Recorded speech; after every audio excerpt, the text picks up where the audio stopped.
ক্লেমা দাওয়াত হচ্ছে আল্লাহ পাকের পরিচয়ের দাওয়াত। আল্লাহ পাকের পরিচয়ের দাওয়াত হচ্ছে পৃথিবী। প্রত্যেক জগৎ থেকে একটা করে সৃষ্টিত্ব ভাঙলে পৃথিবী ভাঙ্গা হয়। পৃথিবী ভাঙলে আল্লাহকে দেখা যায়। পৃথিবী ভাঙার দাওয়াত শিখলে এবং পৃথিবী ভাঙার দাওয়াত মানুষদেরকে লম্বা সময় দিলে বিশ্বস্থায়ী হবে। নবী পৃথিবী ভাঙার দাওয়াত দিয়ে বিশ্বস্থায়ী করেছিল।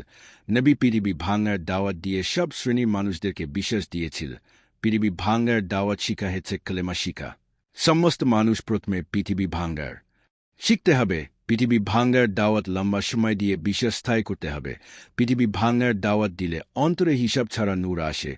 পৃথিবী ভাঙার দাওয়াত লম্বা সময় দিলে অন্তর নূরে ভরপুর হয়ে যায়। সমস্ত মানুষের প্রথম ফরজ পৃথিবী ভাঙার দাওয়াত শিখে এবং মানুষদেরকে পৃথিবী ভাঙার দাওয়াত লম্বা সময় দিলে বিশ্বাসস্থায়ী হবে। বিশ্বাস দিয়ে সমস্ত এবাদ, বিশ্বাস ছাড়া এবাদ ধ্বংস হবে। নতুন কোরআন শরীফের আয়াত। সমস্ত মানুষের দৃষ্টি আকর্ষণ।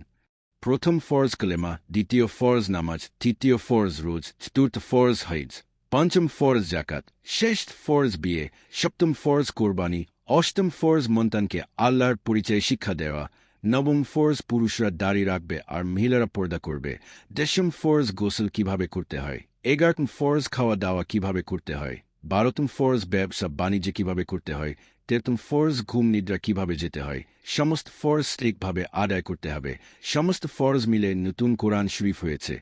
নতুন কোরআন শরীফের সমস্ত ফরজের ব্যাখ্যা আছে। নতুন কোরআন শরীফ ইমাম মাহাদি পরিচালনা করবে। নতুন কোরআন শরীফের আয়াত।